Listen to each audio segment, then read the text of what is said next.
Hello, Dr. Starling here. And if you're like me, a woman of a certain age who is going through perimenopause or menopause, right, which is a normal process, it is not a disease. Your adrenal glands should be able to take over production of your hormones. But because we have been chronically stressed and we have blood sugar issues and chronic inflammation, our adrenals are really taxed. And so we find ourselves with low hormones, and then we have low hormone symptoms, which we don't ever want to have. And so in the early 2000s, there was a study, a very large study that was done, and it had some big flaws in it. And that was really what kind of scared women off of hormone replacement. The problem was hormone replacement was synthetic at the time. It was actually from horse urine, pregnant horse urine. So when we talk about hormone replacement therapy, we're always going to talk about bioidentical, but I want to put in here what is going on. And I also want to talk to you about just because you're aging doesn't mean that your hormones will drop, and it doesn't mean that you need to be on hormones for the rest of your life. Sometimes you need to support the machinery that makes the hormones, like your adrenal glands.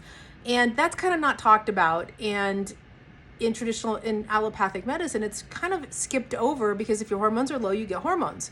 Well, that's appropriate if they're low, but you really always want to do the one step further, the additional piece, which is why are they low and how do I get them back on producing normally from my body? Because your body produces exactly what you need in the right way. Okay, so there's one piece. The second piece I want to talk about, and we're going to talk about estrogen in particular, is I want to go through a breakdown of how estrogens really work in the body based on what we know in the literature, and we've been learning and we continue to learn things there. So let's go through estrogens, all right? You have multiple metabolites of estrogen. You have what's called E1, which is estrone. You have E2, which is estradiol, and you have E3, which is estriol. Okay, so we're going to talk primarily about E1, E2, and E3, and we're going to use them in those words. The number one that is usually given is estradiol because it's the most potent. It's the one that we make in our reproductive years. So it's going to have receptors on different tissues of our body. Each one of these hormones has a predisposition, a high affinity to certain receptors. So let's talk about the receptors. So now you see it starts to get complicated, right? So we have what's called ER alpha receptors, we have ER beta receptors, and we have coupled estrogen receptor 1, so CPER1, coupled estrogen receptor 1, which is a relatively new receptor. And each of these receptors are plentiful in different areas, and I'm going to kind of highlight where they are. So ER alpha is in our reproductive tissue, but it's also in our fat cells, okay? And it is the number one, our adipose tissue primarily is going to produce estrogens, but it's going to primarily produce what's called estrone or E1, okay? Now, ER alpha, all the receptors, basically they look around for estrogen. Estrogen binds either really strong or lightly, okay? And then it tells the body to do something. So your body has this complex web to interact and tell it, go, go, go, like if you're pregnant, or go a little, or this area should go more, right, if you're postmenopausal. So that's kind of what we're looking at, right? This very nuanced ability for your body to strongly interact, weakly interact, or moderately interact and do things. So the ER alpha receptors, they trigger a strong growth signal, okay? So that's grow.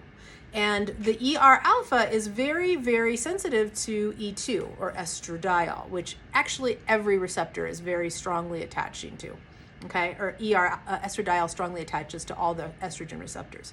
But ER alpha is going to be found a lot in the reproductive tissue and the fat cells, but also in your bones. It's going to be found in breast, okay, as well as your brain. Your brain is very, very laden with estrogen receptors. This is why 80% of dementia patients are women, because what we're finding is because women deal with stress differently and stressful worlds differently, our hormones are getting impacted much stronger than men who are testosterone dominant, okay? We just are. We're just experiencing more taxing on our system.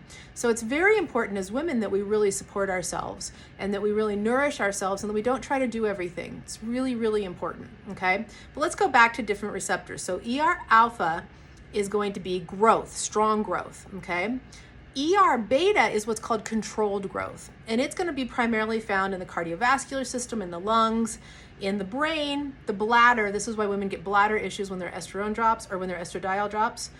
The kidney, the colon, and the immune system, right? So it's also breast protective and cancer protective because it's going to have this very high affinity for what's called estriol. Now, postmenopausally, our body wants to preferentially make estriol, E3.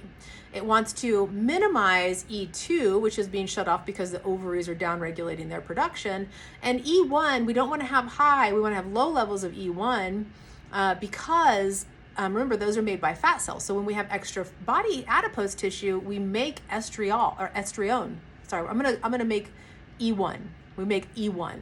E1 is going to drive that uncontrolled growth, where E3 is going to drive controlled growth. You see where I'm going with this, right? So the GPR1 receptor is going to be very predominant in skeletal muscle, in neurons, in your vascular arterial system, your immune system, your breast, your ovary, your lung, and your brain, right? You see brain everywhere. Okay, your brain needs estrogen. So having low levels of estrogen or fluctuating levels of estrogen is where we start getting mood changes, sleep changes, memory changes, and cognitive decline. So then this becomes like, well, what do we do? What do we do about all this? Well, what you do is you make sure you have a healthy adrenal system. You get all the metabolites tested for your hormones. And when you take any hormones, if you need hormones, you take the right kind.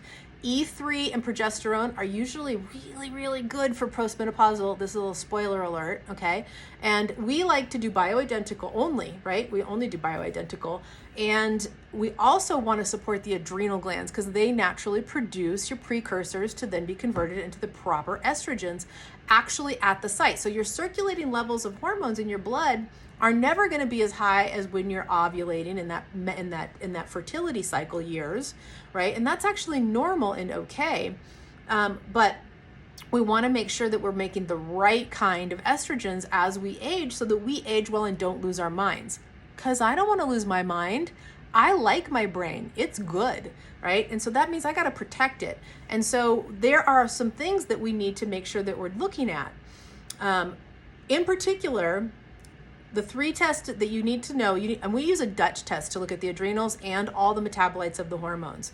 But you got to look at E1, E2, and E3, right? Because they have different affinities. E3 being what really is tends to be low in women who are experiencing a lot of hormone symptoms. Now, they can use E2, but that has like a 50% affinity for the ER alpha and the ER beta. Remember, ER alpha is uncontrolled growth and ER beta is controlled growth. So we really don't want to use that necessarily, that strong estradiol for that strong receptor driving to, which is going to be cancer create or cancer proliferative or drives cancer production or can drive cancer production because it doesn't always. We want to really look at using E3. It's pretty weak. Meaning it's about 1/8 the strength. It's actually a good thing. We want the stimulation, but we don't want to overstimulate, right? So we're always looking at Goldilocks ratios, right? And we can use that in men and women. But we always want to use that with progesterone because progesterone is like the regulatory hormone for that estrogen. And it's going to be super impactful as well in our mood, especially with anxiety and helping us sleep. So really looking at both of those in relationship, making sure that you have the test done to really look at all of those, including your adrenal glands. If your adrenals work, you don't need any of this, okay? If your adrenals work, and remember what taxes your adrenals are chronic blood sugar issues. If you get shaky, jittery, lightheaded, irritable, you can't sleep, you wake up in the middle of the night to pee, wake up in the middle of the night thinking about your day, wake up tired in the morning. These are all adrenal fatigue signs, okay? So you want to make sure your adrenals are working really well. Blood sugar is number one, but emotional taxing is another one. And that goes back to some of the previous videos that we've done about the charge and the discharge part of the nervous system. So chronic inflammation and infections is another one that really does that. And if you're autoimmune, then you can really have that kind of going. So I want you to understand the mechanisms and the underpinnings. It's not estrogen is estrogen, right? There are massive differences in the different types of estrogen and in what they do. And of course there are, because your body has these really elaborate mechanisms to regulate itself. It's not just on or off. You need a little on, a little off that balances it out in just the right way. And your body is the best at figuring out what that is. And to do that really elegantly, you need good coherence. You need your body to be in a coherent energetic state, which means that that's what builds the system. Again, and we talk about this also having a component always with the microbiome, because remember, if you have an imbalance in your microbiome, there's bacteria that are going to take the thrown away estrogens and put them back into circulation. And they're not good estrogens. They're the estrogens that have negative impacts. So it's very important that you have a critical, or that you have a really high functioning GI tract so that you can actually produce the proper levels of hormones, throw away the ones you don't need anymore, regulate those suckers really well, and then produce your testosterone as well from your adrenal glands, as well as your progesterone, as well as your estrogen precursors. Simple, right? I hope that's helpful. It's a big dive, I know, but I think it matters to understand really what's going on so that you're not just blindly taking things. You should always understand what's going on with your body.